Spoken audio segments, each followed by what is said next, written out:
Hello दोस्तों, मेरे YouTube channel Pandey class में आप लोगों को स्वागत है दोस्तों।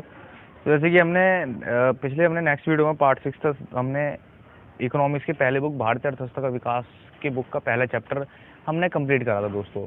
तो दोस्तों अब हम पढ़ेंगे इकोनॉमिक्स की दूसरी बुक। जी हाँ, इकोनॉमिक्स की दूसरी बुक, आपकी दो बुकें हैं, पहली भारतीय अर्थव्यवस्था का विकास और दूसरा प्रारंभिक समष्टि अर्थशास्त्र। तो दोस्तों हमने पहली बुक का पहला चैप्टर पढ़ा, अब हम दूसरी बुक का पहला चैप्टर पढ़ेंगे दोस्तों। ठीक है दोस्तों, तो बुक का नाम है प्रारंभिक समष्टि अर्थशास्त्र, जिसका पहला चैप्टर है समष्टि अर्थशास्त्र की कुछ मूल अवधारणाएं। ठीक है दोस्तों, ये चैप्टर बहुत इंटरेस्टिंग है, ये बुक पूरी इंटरेस्टिंग है दोस्तों, इसमें आपको काफ़ी कुछ जानने को मिलेगा। तो दोस्तों हम पहले समझेंगे समष्टि अर्थशास्त्र क्या है। समष्टि अर्थशास्त्र होता क्या है दोस्तों। देखिए, आपने 11th क्लास जो 12th में भी आए होंगे, उन्होंने 11th में हाल ही में अभी इन्होंने दो बुकें पढ़ी थी, व्यष्टि और सांख्यिकी। तो व्यष्टि में आपने पहला चैप्टर ही पढ़ा होगा कि समष्टि व्यष्टि होती क्या है, समष्टि व्यष्टि का अंतर क्या होता है। ठीक है दोस्तों, उसको आपने जाना होगा। ठीक है दोस्तों, उसमें आपने बहुत व्यष्टि को ज़्यादा जाना था, समष्टि को बहुत कम लेवल पर, बहुत छोटे एक बस डेफिनेशन के तौर पर आपने जाना था, एक इंट्रो के तौर पर। ठीक है दोस्तों, लेकिन इसमें हम पूरा समष्टि के बारे में ढंग से जानेंगे दोस्तों। बहुत से बच्चों को काफ़ी कुछ पता भी होगा, डेफिनेशन देख के वो काफ़ी कुछ समझ भी गए होंगे, लेकिन दोस्तों जिनको नहीं पता या पता भी है तो हम इसको और अच्छे दोबारा जानते हैं दोस्तों। ठीक है दोस्तों, तो देखिए होता क्या है, समष्टि अर्थशास्त्र क्या है। देखिए दोस्तों, समष्टि अर्थशास्त्र का अभिप्राय संपूर्ण या सामूहिक रूप से अर्थव्यवस्था के आर्थिक क्रियाओं तथा आर्थिक संबंधों के अध्ययन से है। दोस्तों मैं डेफिनेशन दोबारा दोहरा रहा हूँ। समष्टि अर्थशास्त्र से अभिप्राय संपूर्ण या सामूहिक रूप से अर्थव्यवस्था के आर्थिक क्रियाओं तथा आर्थिक संबंधों के अध्ययन से है। दोस्तों इस पूरी डेफिनेशन में आपको 3 वर्डिंग पे बहुत ज़्यादा ध्यान देना, बहुत ज़्यादा कंसंट्रेट करना है। वो 3 ही वर्ड अगर आप समझ गए तो पूरी डेफिनेशन आपको याद करने की जरूरत भी नहीं पड़ेगी, आप खुद से स्वयं खुद सेल्फ लिख भी सकते हैं दोस्तों।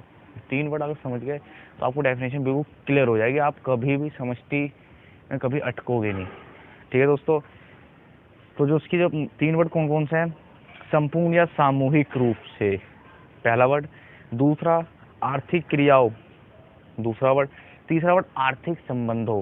ये 3 वर्ड देखिए दोस्तों, पहला आप डेफिनेशन हम खोल खोल के अच्छे से एक एक वर्ड के बारे में समझेंगे कि डेफिनेशन क्या कह रही है दोस्तों।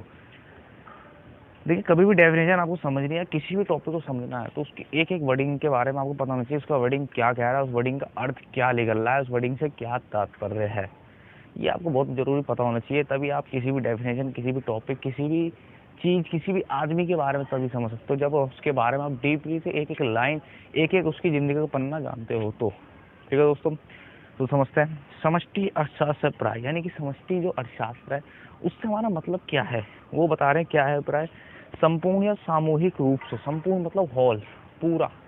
देखिए आपने जो व्यष्टि पढ़ा था 11th क्लास में, जब आप व्यष्टि पढ़ते थे तो 11th में आपने जो व्यष्टि पढ़ी थी उसमें आपने डेफिनेशन में देखा होगा कि व्यक्तिगत तौर पर, व्यक्तिगत मतलब पर्सनल, प्राइवेट, निजी तौर पर, यानी कि उसमें आप पूरे जितने आपने चैप्टर पढ़े 12-13 जो भी 13-14 चैप्टर थे, याद नहीं मेरे को, शायद 13 थे, हाँ, तो उसमें आपने चैप्टर पढ़े, उसमें सिर्फ आपने एक उपभोक्ता लिया, एक उत्पादक लिया, व्यक्तिगत मांग ली, पूरे देश की मांग ली थी, एक उपभोक्ता की मांग थी, व्यक्तिगत पूर्ति रही, पूरे देश की व्यक्ति, तो आपने एक इकलौती की पूर्ति दी।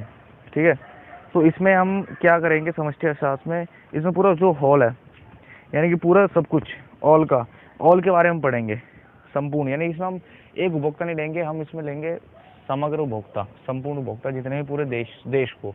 इसे हम अर्थव्यवस्था, पूरी अर्थव्यवस्था पढ़ेंगे, व्यक्तिगत अर्थव्यवस्था नहीं पढ़ेंगे, किसी एक परिवार, किसी एक गृहस्थ, किसी एक उपभोक्ता, किसी उत्पादक या किसी भी एक निवेशक के बारे में नहीं पढ़ेंगे। इसमें हम पूरे देश की अर्थव्यवस्था यानी कि पूरा हम लेंगे संपूर्ण अर्थव्यवस्था के। ठीक है दोस्तों, उसका मतलब यह है कि संपूर्ण या सामूहिक रूप से अर्थव्यवस्था के, यानी कि हम पूरे अर्थव्यवस्था के किस चीज़ का अध्ययन करते हैं, 2 चीज़ का हमेशा, आर्थिक क्रियाओं और आर्थिक संबंधों, देखिए, का अध्ययन करते हैं। यानी कि अब आपको जानना जरूरी कि आर्थिक क्रिया क्या होती है और आर्थिक संबंध क्या होते हैं। देखिए आर्थिक क्रिया, देखिए दोस्तों, इसको आप उदाहरण से समझ जाएंगे, इसमें आपको ज़्यादा मेरे को बताने की जरूरत है नहीं, उदाहरण से आप देखते समझ जाओगे। उदाहरण है उपभोग, निवेश और उत्पाद। देखिए आर्थिक क्रियाएं क्या होती हैं, ऐसी क्रियाएं जिनमें अर्थ जुड़ा होता है। अर्थ मतलब क्या होता है, अर्थ मतलब यहाँ पे मीनिंग से मतलब नहीं, अर्थ का मतलब नहीं होता, यहाँ पे इकोनॉमिक्स में अर्थ का मतलब होता है पैसा, मुद्रा, धन, करेंसी, ये मतलब होता है इकोनॉमिक्स में। तो यानी कि ऐसी क्रियाएं जिसमें आपका मुद्रा चीज़ जुड़ी हो, मुद्रा यानी पैसा जुड़ा हो, धन जुड़ा हो, अर्थ जुड़ा हो, वो सारी क्रियाएं मैं आपको सिंपली वे में बता रहा हूँ। ठीक है दोस्तों, तो उदाहरण में क्या है, उपभोग। उपभोग यानी कि आप जो कंजप्शन करते हैं, यानी कि आप कोई भी दुकान पे चीज़ खरीदने जाते हैं तो पैसे से खरीदते हैं, तो उसमें अर्थ जुड़ा। ब्रेड लेने गए, उपभोग करा आपने, तो क्या करा आपने, पैसा दिया, तो उसमें भी अर्थ जुड़ा है। निवेश, निवेश यानी इन्वेस्टमेंट। ठीक है दोस्तों। अब दोस्तों ये अगर आपको उपभोग, निवेश और उत्पाद की डेफिनेशन, ये उपभोग या निवेश, उत्पाद, ये वर्डिंग नहीं पता, किसी को नहीं पता, तो आप मुझे कमेंट में लिख के बता सकते हो, तो मैं इस पर भी एक अलग से वीडियो बना सकता हूँ कि उपभोग क्या होता है, निवेश क्या होता है, उत्पाद क्या होता है। ठीक है, इस पर भी मैं अलग से वीडियो बना सकता हूँ। कमेंट में आप कमेंट बॉक्स में नीचे लिख के भेज सकते हैं अगर आपको डाउट है। नहीं है तो समझते हम कि उपभोग यानी उपभोग में आपका अर्थ जुड़ा हुआ है। निवेश करते हो किसी बिजनेस में, किसी भी मार्केट में, आप किसी भी नए काम में, कोई भी चीज़ आप शुरू कर रहे हो, कंपनी वंपनी या कोई बिजनेस, कोई मार्केट, तो उसमें आप पैसा लगाओगे, वो भी अर्थ जुड़ा है, पैसा जुड़ा है, तो ये भी आर्थिक क्रिया हो गई। और आपका उत्पाद, ठीक है, आप एक प्रोड्यूसर हो, कोई भी चीज़ बना रहे हो, मैन्युफैक्चरिंग कर रहे हो, तो मैन्युफैक्चरिंग आपकी फ्री तो होगी नहीं, कच्चा माल लाओगे, पैसा लगाओगे, बेचोगे, तो ये तो पूरा अर्थ से जुड़ा हुआ है। तो यह सारी आपकी आर्थिक क्रियाएं हैं। तो यानी कि पहले क्या पढ़ेंगे हम संपूर्ण अर्थव्यवस्था में, इनके बारे में, संपूर्ण उपभोग, निवेश और उत्पाद, इन सब की क्रिया, ये आर्थिक क्रिया पढ़ेंगे इनके बारे में पूरे देश के लेवल पर। ठीक है, किसी एक के लेवल पर नहीं, पूरे देश के लेवल पर। अब दूसरा क्या चीज़ पढ़ेंगे, आर्थिक संबंध। देखिए सिंपल, देखिए आर्थिक क्रियाओं से ही आर्थिक संबंध का निर्माण होता है, यानी कि जो लोग क्रिया कर रहे हैं उनसे जो संबंध बन रहे हैं। जैसे कि आप एक दुकान में जाते हो, तो दुकान में जो अंदर बैठा आदमी है वो आपके लिए क्या है, क्या उससे आपका क्या संबंध है, चाचा ताऊ, फूफा फापी, या दोस्त फ्रेंड, कुछ खून वून, या इस तरह का कोई नैतिक या आपका म्यूचुअल, ठीक है, कोई भी रिलेशनशिप नहीं है आपका। कैसा रिलेशनशिप है, आर्थिक रिलेशनशिप, यानी पैसों से बना रिलेशनशिप है कि आप अंदर, जो अंदर दुकान के अंदर बैठा हुआ आपके लिए क्या है, शॉपकीपर, दुकानदार। और दुकानदार के लिए आप बाहर खड़े आदमी कौन हो, उसके कंज्यूमर, उसके उपभोक्ता, उसके ग्राहक। तो ये क्या है, आर्थिक संबंध है। यानी कि उपभोग से क्या, कौन सा संबंध बन गया, उपभोक्ता। निवेश से क्या संबंध बन गया, निवेशक हो तुम, इन्वेस्टर हो। उत्पाद से क्या, उत्पादक, प्रोड्यूसर हो तुम। तो दोस्तों क्या है, आर्थिक संबंध यही है। तो इसके बारे में हम क्या, हम क्या पढ़ते हैं, अब आप देखो, आपको क्लियर हो रही डेफिनेशन बिल्कुल। देखिए अब मैं, अब पीछे देखने की जरूरत भी नहीं है, पीछे मैं फिर भी रिवाइंड कर देता हूँ। अब दोबारा डेफिनेशन देखते हैं, उसमें क्या बोला है, समष्टि अर्थशास्त्र से अभिप्राय, संपूर्ण सामूहिक रूप से, यानी कि हम पूरे देश के लेवल पर, पूरा अर्थव्यवस्था, कोई एक इकलौती अर्थव्यवस्था नहीं पढ़ रहे, पूरी अर्थव्यवस्था। ठीक है, पूरी, हम एक इकाई नहीं पढ़ रहे, पूरा एक अर्थव्यवस्था पढ़ रहे हैं। ठीक है, वेस्टिंग में हम एक इकाई पढ़ते थे, एक छोटी सी यूनिट, लेकिन इसमें हम पूरा पढ़ रहे हैं, पूरा बड़े लेवल पर, हॉल लेवल पर। तो इसमें हम देखिए, अब देखिए क्या होगा, समझते हैं ऐसा प्राय संपूर्ण सामूहिक रूप से अर्थव्यवस्था के, किस चीज़ का, अर्थव्यवस्था के आर्थिक क्रियाओं और तथा आर्थिक संबंधों का अध्ययन करेंगे। देखिए कितनी सिंपल डेफिनेशन है।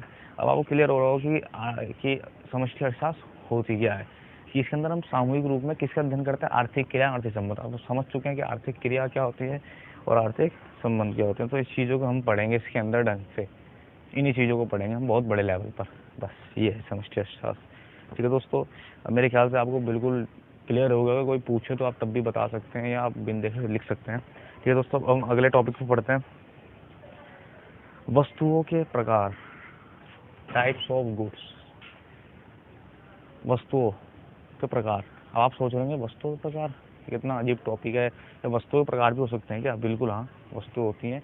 आपने वेस्टी में पढ़ा होगा पहले चैप्टर में कि क्या अर्थशास्त्र की केंद्रीय समस्याएं, केंद्रीय समस्या आपने पढ़ा होगा। सेंट्रल जो प्रॉब्लम होती हैं कौन कौन सी थी, कि क्या उत्पाद करें, कैसे उत्पाद करें, किसके लिए उत्पाद करें। तो क्या उत्पाद करने में आपने पढ़ा था कि वो एक उत्पादक दो ही वस्तुओं का उत्पादन कर सकता है, पहला पूंजीगत, दूसरा उपभोक्ता। ठीक है दोस्तों, तो आपने पढ़ा था। तो उसमें आप देख रहे होंगे कि इसमें ना, आप देख रहे होंगे कि दो उपभोक्ता वस्तु, पूंजीगत वस्तु तो हैं, लेकिन इसमें एक नई वस्तुएं जुड़ी हैं दो, जो आपने कभी पहले पढ़ी नहीं थी 11वीं क्लास में। वो क्या है, अंतिम और मध्यवर्ती दोस्तों। तो ये ज़्यादा खास आपके लिए जानने वाली होंगी, और ज़्यादा इंपॉर्टेंट ये होंगी आपके समष्टि के लिए। ठीक है, आपके नेशनल इनकम के लिए, राष्ट्रीय आय के लिए। ठीक है दोस्तों, देखिए पूरी बुक ही पूरी इंटरेस्टिंग है, बहुत अच्छी बहुत बुक है। इसमें आपको क्या सबको लॉजिकल न्यूमेरिकल मिलेंगे, चीज़ों को आपको लॉजिकल समझने को मिलेगा, तो बहुत इंटरेस्टिंग बुक है। बहुत मैं अच्छे से पढ़ाऊँगा दोस्तों। खैर मैं पढ़ाऊँगा तो सारे अच्छे से, लेकिन ये मेरी ज़्यादा फेवरेट है, तो मैं उसको बिल्कुल बहुत अच्छे से और अच्छे से इंटरेस्ट लेकर और पढ़ाऊँगा दोस्तों, ठीक है दोस्तों। खैर आपको मैं बोर किसी सब्जेक्ट में होने दूंगा नहीं, और जल्दी मैं पॉलिटिकल साइंस की भी, ज्योग्राफी की भी, इन सब की भी, हिस्ट्री की भी वीडियो डालने वाला हूँ दोस्तों। तो दोस्तों पहले हम देखते हैं कि वस्तुओं के प्रकार। पहला क्या है, अंतिम वस्तुएं तथा मध्यवर्ती वस्तुएं, फाइनल गुड्स और इंटरमीडिएट गुड्स, ठीक है दोस्तों। अंतिम वस्तु और मध्यवर्ती वस्तु क्या होती हैं? देखिए अब आप सोच रहे हैं अंतिम वस्तु मतलब जो अंतिम है, अंतिम रूप से है, और मध्यवर्ती जो भी बीच में है। बिल्कुल हाँ, यही है इसका मतलब, यही मतलब है दोस्तों।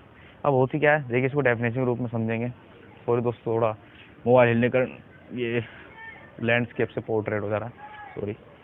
देखिए अब हम पढ़ेंगे अंतिम वस्तुएं तथा मध्यवर्ती वस्तुएं, ठीक है दोस्तों। अब हम पहले जानेंगे अंतिम वस्तु होता है हमारी फाइनल गुड्स क्या होती हैं। देखिए इसकी डेफिनेशन लिख रखी है मैंने। अंतिम वस्तुएं वे वस्तुएं हैं, और हाँ दोस्तों एक बात और, कि मेरे चैनल को प्लीज़ सब्सक्राइब करिए, लाइक करिए, शेयर करिए दोस्तों, क्योंकि ये मुझे वीडियो बनाने में इस तरह से पूरा लिखना पड़ता है, पूरा हर चीज़ बनानी पड़ती है दोस्तों, तो बड़ी मेहनत लगती है मेरे को लिखने बनाने में। तो अगर आप लोग लाइक करेंगे, शेयर करेंगे और सब्सक्राइब करेंगे, तो उससे क्या मैं या मेरे जैसे जो और भी यूट्यूबर्स हैं, वो इससे क्या मोटिवेट होते हैं कि लोग हमारे साथ जुड़ रहे हैं, तो लोग हमारी वीडियो को पसंद कर रहे हैं, तो और हमें अच्छी मेहनत करनी चाहिए, ठीक है दोस्तों। तो मेरी इस वीडियो को, मेरी मेहनत को थोड़ा क्या साकार करने के लिए थोड़ा सा लाइक, शेयर और सब्सक्राइब बिल्कुल करिएगा दोस्तों, अगर अच्छी लगे तो, ठीक है दोस्तों। बाकी मैं अपना पूरा 200% देने की कोशिश कर रहा हूँ, ठीक है दोस्तों। अब देखते हैं अंतिम वस्तुएं। अंतिम वस्तुएं वे वस्तुएं हैं जो उत्पादन की सीमा रेखा पार कर चुकी हैं और अपने अंतिम प्रयोगकर्ताओं द्वारा प्रयोग के लिए तैयार हैं। देखो दोस्तों अंतिम वस्तुएं, देखिए अब देखिए इसमें मैंने ना ब्लू लाइन से 2 वर्डिंग अंडरलाइन कर रखी है, यानी कि 2 वर्डिंग से ही इस पूरी डेफिनेशन का सार जुड़ा हुआ है। यानी कि 2 वर्डिंग आप समझ लो, इंपॉर्टेंट है सबसे ज़्यादा इस पूरे डेफिनेशन, यही 2 इंपॉर्टेंट है। अगर 2 को समझ लो तो आपको डेफिनेशन एकदम फटाफट याद हो जाएगी। देखिए किसी चीज़ को आपको क्या रटना नहीं है, समझना है।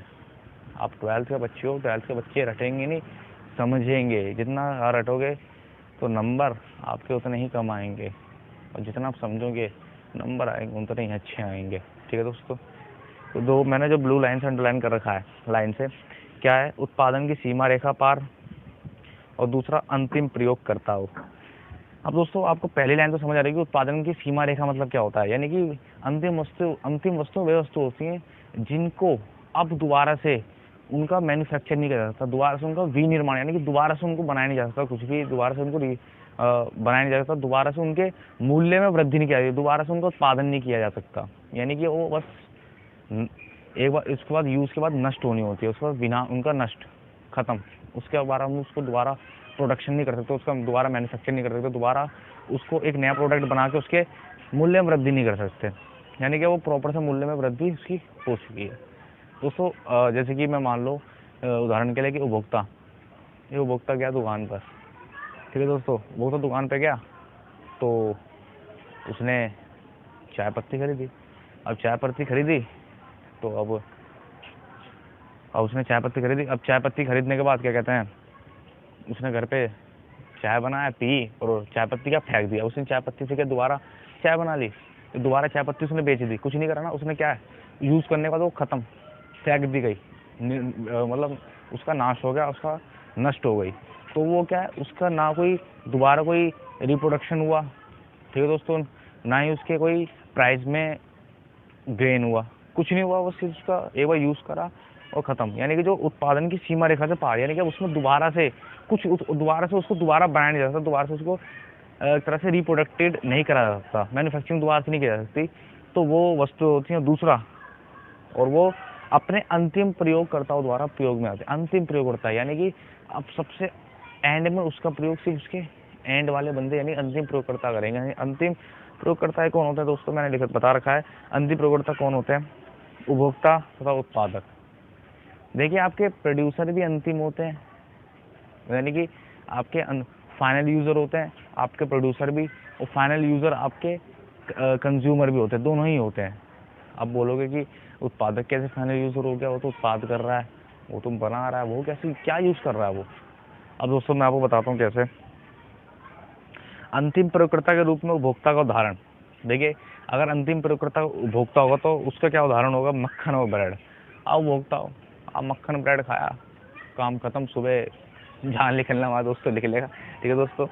दूसरा, अंतिम प्रयोगकर्ता के रूप में उत्पादक का उदाहरण क्या है, मशीन और ट्रैक्टर। अब मान लीजिए कोई किसान है, किसान भी तो प्रोड्यूसर ही है, किसान भी तो उगा ही रहा है, चीज़ों का निर्माण कर रहा है, किसान भी तो प्रोड्यूसर उत्पादक है।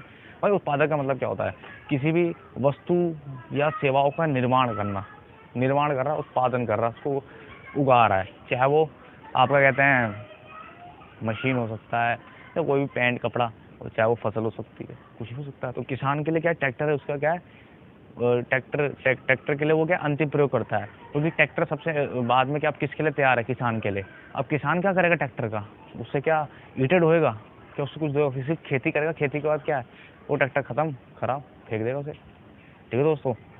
और मशीन भी ऐसी कि जो उत्पादक होता है, जो कारखाने फैक्ट्री में उसने मशीन लगाई है, उसका तो मशीन का सेकंड हैंड किसी को बेचेगा, खराब हो जाएगी मशीन, उसने यूज़ करी, खत्म करी, बस। अब मशीन में कोई इसके बाद कोई उसके बाद उसका कोई यूज़ करने वाला नहीं मशीन का।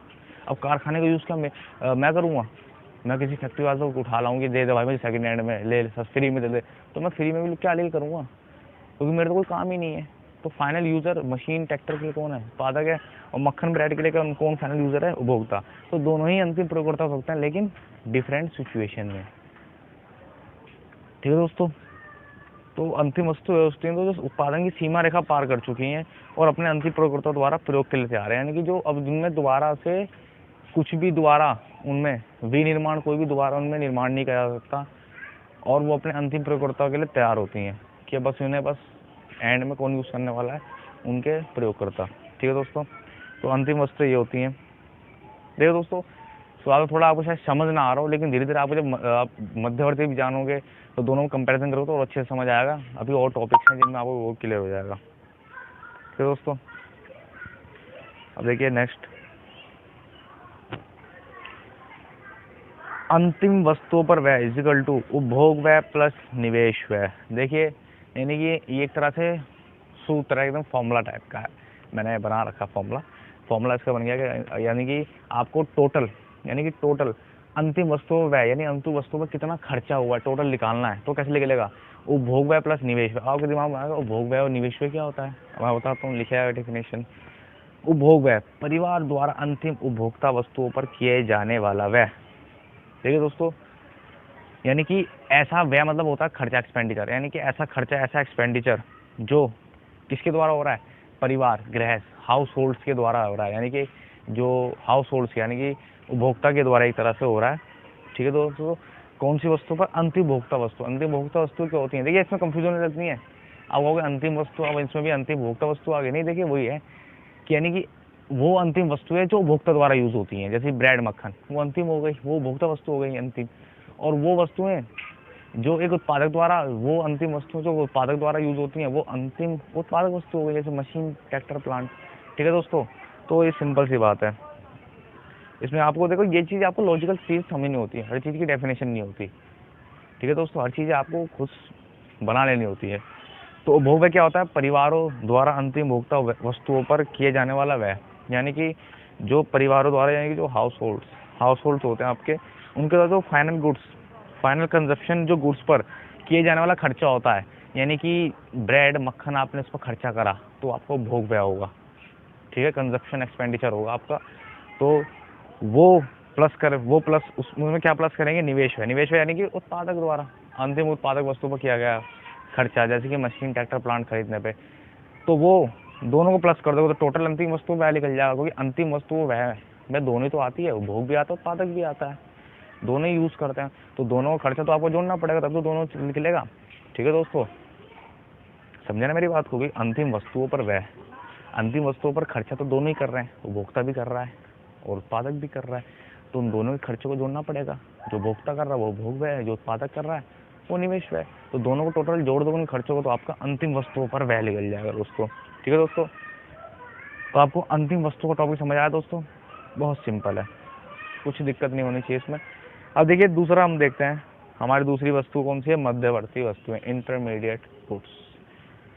अब दोस्तों देखिए ये भी बहुत इंटरेस्टिंग, इसकी डेफिनेशन इंटरेस्टिंग फैक्ट है, ये भी बहुत अच्छा, आपको जान के अच्छा लगेगा। देखिए समष्टि में आपको बिल्कुल नया कंसेप्ट मिलेगा, कहीं बोरिंग नहीं लगेगा आप, इतना अच्छी बुक है कि कहीं से आप बोरिंग लगोगे नहीं। और आप बहुत इसमें क्या आप सोचोगे कि मैंने इकोनॉमिक्स कितना अच्छा सब्जेक्ट पढ़ा, इकोनॉमिक्स बहुत ज़्यादा बेस्ट सब्जेक्ट है।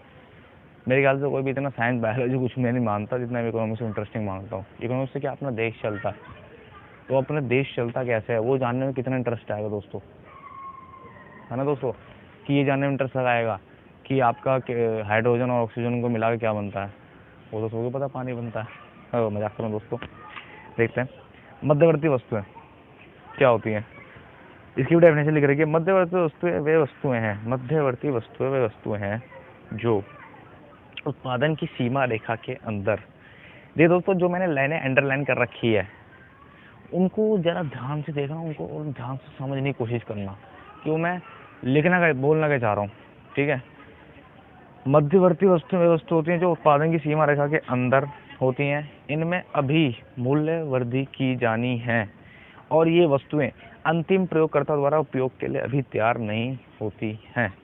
तो दोस्तों अब देखिए हमने अंतिम वस्तु में पढ़ा था कि वो ना उत्पादन सीमा रेखा से बाहर हो चुकी होती है, यानी कि उनमें अब दोबारा से कोई भी रीचेंज या री प्रोडक्ट या उनमें कोई भी मैन्युफैक्चरिंग दोबारा नहीं हो सकती, हमने इसमें ये उसमें वो पढ़ा था। लेकिन इसमें क्या है, अभी उत्पादन सीमा के अंदर होती हैं, अभी इनका भी और आप इनमें रीचेंज कर सकते हो, उसमें और दोबारा से इसमें रिप्रोडक्शन कर सकते हो, दोबारा से आप इसमें विनिर्माण मैन्युफैक्चरिंग इनमें कर सकते हो, ठीक है दोस्तों।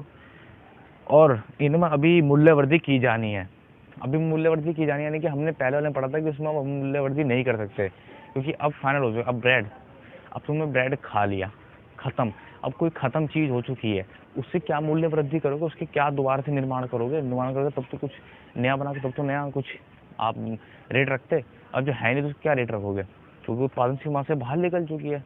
अब वो वही अंतिम उसका रूप था, उसका कोई और रूप नहीं हो सकता उसका, तो अंतिम रूप में जो डिसाइड अंतिम मूल्य है वही होगा ना उसका अंतिम मूल्य, उसके बाद थोड़ी मूल्य वृद्धि कर सकते हो। लेकिन इसमें ऐसा क्या है, इसमें आप दोबारा से उसके रूप को बदल सकते हो, दोबारा से रीचेंज करके दोबारा उसका निर्माण कर सकते हो किसी और प्रोडक्ट के रूप में, ठीक है दोस्तों। तो आप किसी और प्रोडक्ट में यूज़ करोगे तो उसकी आप मूल्य बढ़ा सकते हो क्योंकि मूल्य उसकी अलग हो जाएगी। तो उसमें क्या है, अभी मूल्य वृद्धि की जानी है, यानी कि अभी इसमें भी और मूल्य वृद्धि हो सकती है। और ये वस्तुएं अंतिम प्रयोगकर्ता द्वारा अपने उपयोग के लिए अभी तैयार नहीं होती, यानी कि अभी अंतिम, यानी कि अभी उपभोक्ता के लिए या उत्पादक के लिए अभी ये तैयार नहीं होती उसके अंतिम प्रयोगकर्ता के लिए, यानी कि अभी इसका जो फाइनल यूज़र के लिए अभी ये रेडी नहीं होते, फाइनल यूज़र इसका यूज़ नहीं करते, ठीक है दोस्तों। उपभोक्ता के अभी तैयार नहीं होती और उत्पादक के लिए भी, ठीक है दोस्तों। इसको उदाहरण लेते हैं, उदाहरण कच्चा माल, रॉ मटेरियल। अब कच्चा माल में आपके सारे चीज़ें आ गई, ठीक है। कच्चा माल क्या होता है, रॉ मटेरियल। आपसे पहले आपसे मैं ये जानना चाहूँगा, अगर जिसको पता है वो कमेंट बॉक्स में मुझे लिख के बताइए कच्चा माल होता क्या है, ठीक है दोस्तों। और नहीं पता जिसको वो सुन ले, कच्चा माल होता क्या है। कच्चा माल यानी कि आपकी मध्यवर्ती वस्तुएं वे वस्तुएं होती हैं। कच्चा माल वो होता है जो आपका रॉ मटेरियल, वो होता है जो आपके उत्पादन में लगने वाले सामान होते हैं, उत्पादन में लगने वाली वस्तुएं होती हैं। अब आप थोड़ा एग्जांपल सुना तो अच्छा किलो रहेगा। यानी कि मैं पूछूं कि आपके किसी घर कुर्सी है, लकड़ी की कुर्सी है, मैं पूछूं लकड़ी की कुर्सी में, यानी कि मैं पूछूं अगर जो वुड की चेयर है उसका जो रॉ मटेरियल है क्या है, वो किससे बनी है, तो आप छूटते होगे भाई वो लकड़ी से बनी है, ठीक है। तो मैं बोलूँगा कि लकड़ी क्या शुरुआत से ही कुर्सी थी, बताइए। सॉरी बता तो कह सकते नहीं आप, मेरे साथ जुड़े थोड़ी हैं मैं भी कैसी बात कर रहा हूँ, मैं बताता हूँ। क्या लकड़ी क्या शुरुआत से कुर्सी थी, नहीं ना। तो लकड़ी क्या पहले क्या रॉ मटेरियल थी, अभी वो क्या उसमें उत्पादन की सीमा रेखा के अंदर थी, अभी लकड़ी से मैं कुछ और बना सकता था और उसमें मूल्य चेंज, ठीक है दोस्तों। मान लीजिए लकड़ी में एग्जाम्पल कैसे उसकी मूल्य वृद्धि कैसे की जा सकती है। मान लिया मैंने पेड़ से लकड़ी काटी, मुझे लकड़ी मुझे काटने को मिली 5 रुपये, वो लकड़ी जो गट्ठा लाया, बड़ा सा गट्ठा लाया, वो 5 रुपये का मान लो मुझे पड़ा, ठीक है दोस्तों। उस लकड़ी से मैंने तैयार करके मैंने कहते हैं 4 कुर्सी और एक डाइनिंग टेबल सा बना दिया, मतलब 4 कुर्सी लगा दी और उसी को मैंने बेचा 2000 में, तो दोस्तों अब आपने देखा कि मेरी मूल्य वृद्धि हुई नहीं हुई, मैंने उसको उत्पादन उसको उसका रिचेंज भी कर दिया, मैंने गट्ठल से कुर्सियाँ और डाइनिंग टेबल बना दिया, उसको मैंने क्या उसके जो प्राइस में भी मैंने गेन कर दिया। उसका प्राइस मान लो पहले 5 था, अब 2000 आ गया, सीधे कितने का आ गया अंतर, 1995 रुपये का, सीधे 1995 रुपये बढ़ गए। तो यही क्या हमारी मध्यवर्ती वस्तु होती है, जितने हमारे रॉ मटेरियल में कुछ भी आ सकता है। ठीक है दोस्तों, तो इसका जो प्रयोगकर्ता कौन होता है आपका, देखिए उत्पादक, इसका एक तरह से उत्पादक इसका उपयोग करता होता है, क्योंकि उत्पादक ही तो रॉ मटेरियल करता है। ठीक है, लेकिन सिचुएशन के ऊपर है। मान लो मशीन अंतिम वस्तु है, तो वो उत्पादक के लिए भी तैयार नहीं होती, लेकिन रॉ मटेरियल मध्यवर्ती वस्तु है तो उत्पादक उसको यूज़ कर सकता है। ठीक है दोस्तों, तो ये चीज़ आपको समझनी होती है। सो दोस्तों बीच बीच में हो जा रहा है, थोड़ा हिल जा रहा है थोड़ा, क्योंकि मैं छत पर चल की वीडियो बना रहा हूँ दोस्तों, इसलिए हो रहा है थोड़ा। तो दोस्तों तो ये आपका मध्यवर्ती वस्तु आप समझ लोगे कि होता क्या अच्छे से, मैंने एग्जाम्पल समझा दिया। ठीक है दोस्तों, यानी कि वे वस्तु जो भी उत्पादन सीमा के अंदर होती हैं, जिनमें भी मूल्यवृद्धि की जानी है। और तीसरा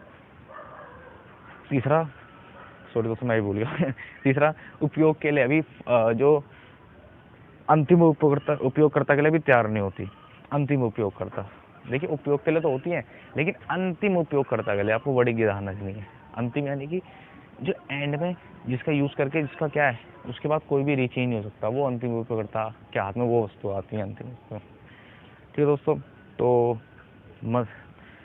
देखिए मध्यवर्ती उपभोग क्या होता है, मध्यवर्ती उपभोग क्या होता है, देखिए एक लेखा वर्ष के दौरान, यानी कि वन मतलब आपके एक तरह से वन अकाउंट ईयर, ठीक है दोस्तों। यानी एक लेखा वर्ष क्या होता है, एक लेखा वर्ष वो होता है जिसमें क्या आपका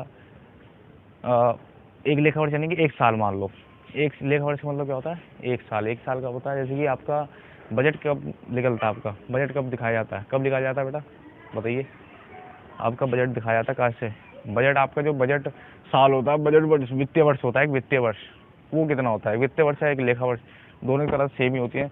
बताइए वो कब से कब तक होता है, मैं बताता हूँ, 1 अप्रैल से 31 मार्च, क्योंकि 1 अप्रैल को हिंदुओं का नया साल होता है, इसलिए उस दिन से, जी हाँ 1 जनवरी को आप अंग्रेज़ों का बनाते हैं, बाहर वालों का बनाते हैं न्यू ईयर, हमारे देश का 1 अप्रैल से होता है न्यू ईयर। तो इसलिए हमारी जो सरकार है वो भारतीय संस्कृति को अपनाती है। ठीक है दोस्तों, तो हमारा 1 अप्रैल से 31 मार्च तक हमारा एक लेखा वर्ष होता है।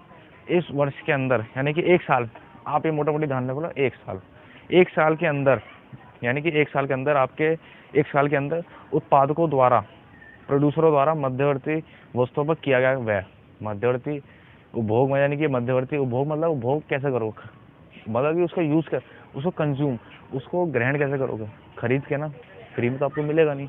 तो यानी कि मध्यवर्ती व्यय बोल दूँ या मध्यवर्ती उपभोग, बात एक ही होती है दोस्तों। ठीक है, कभी कंफ्यूज नहीं होना, मध्यवर्ती व्यय बोल लूँ या मध्यवर्ती उपभोग बोल लूँ। ठीक है दोस्तों, तो 1 साल के अंदर जिस आपके उत्पादकों को, मध्यवर्ती वस्तु कौन खरीदेगा, कच्चा माल कौन खरीदता है, प्रोड्यूसर तो खरीदेगा, तो कच्चा माल कौन, वो इसलिए खरीदेगा, कोई भी किसी से खरीदेगा कच्चा माल।